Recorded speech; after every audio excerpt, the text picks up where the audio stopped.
Russell Wilson is out and Jackson Dart is in as the starting quarterback of the New York Football Giants. Jackson Dart, of course, the rookie out of Ole Miss. He was their first-round pick in the draft this year. He's going to make his first start on Sunday against the Chargers in New Jersey. So, first start against a 3-0 team with a great defense. I mean, he's basically been thrown right into the fire. I think everybody likes Jackson Dart. And they like what he showed in the preseason. We'll just have to see how he does. He has a very talented receiver to throw to in Malik Neighbors, who's the latest freak receiver out of LSU, so that'll help. Dart started his career at USC, so I'm familiar with him going back to the very beginning of his college career. But then he transferred to Ole Miss after his freshman year when Lincoln Riley came to USC from Oklahoma and brought Caleb Williams with him. And then Dart went on to play 3 years for Lane Kiffin at Ole Miss. Of course, Lane Kiffin made his name at USC as an assistant during the Pete Carroll glory years. So, Lane Kiffin, he's somebody who's still tapped in. It's like he had Matt Corral at Ole Miss also. So he's somebody who's just like Pete is still tapped in to the scene out here and the talent pool out here. The same is true of Lane Kiffin. I told this story on the podcast before, but I remember when Lincoln Riley first left Oklahoma and was hired at USC, and I was on the phone talking to Galvis, and I remember going, man, but I really like Jackson Dart, right? And I like it. I always like it when the players are, even if not homegrown, because I think Jackson Dart is from Utah. I like it when kids play their whole college career for one program. That's just my preference. Now, of course, Caleb Williams went on to win the Heisman. And since Lincoln Riley got here, he's had some great transfer. Guys come and transfer here, but that's my preference when guys play their whole career for one program. And but I remember I was talking to Galvis at the time, and I was going, but I was like, Galvis going, he was going to bring Caleb Williams with him. And I was like, but what do you, but we already have Jackson Dart. And I was like, what are you talking about? Like, what are you talking about? And as I was talking to y'all, I realized, Lincoln Riley doesn't have any ties to Jackson Dart. And Jackson Dart is he's not even from LA. He's from the West Coast. Technically, Utah is more West Coast, I guess, than anything. But it wasn't much for Jackson Dart to just go on and transfer to Ole Miss. Not like he's from L.A. He wasn't going to stay and fight for the job with Caleb Williams. So I don't know what I was thinking. But yeah, but I'm even the kids who transfer out for whatever reason and go somewhere else. I always root for those kids.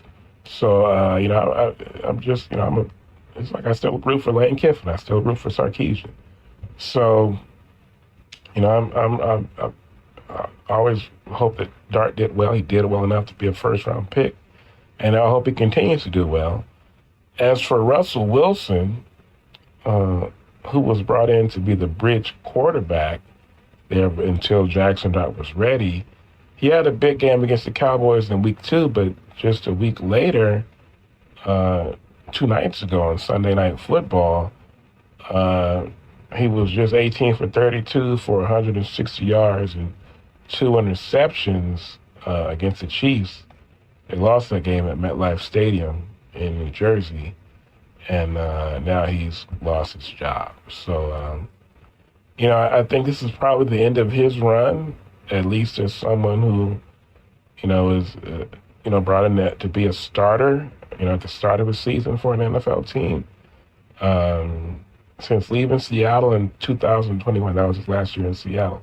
So since then, he's gone just 17 and 27 for three different teams. First the Broncos and the Steelers, now the Giants. This is after going 104, 53, and 1 in 10 years with the Seahawks, who drafted him in 2011, I believe it was. With Seattle, he made 9 Pro Bowls, threw for over 37,000 yards and 292 touchdowns. He had a 65% completion percentage, won one Super Bowl, and made another next year.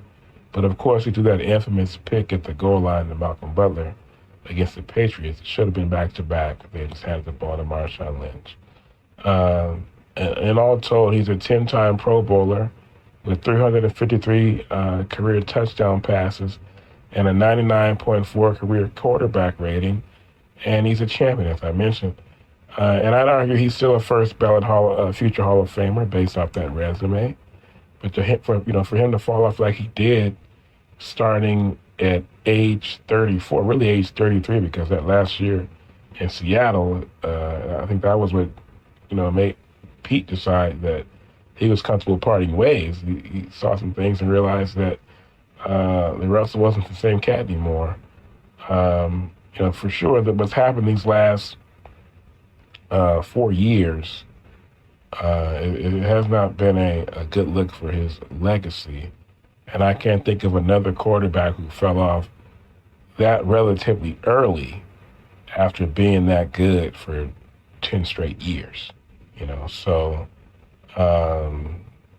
but yeah, I think overall, if you look at the totality of his career, it'd be impossible to keep him out of the Hall of Fame, even on the first ballot.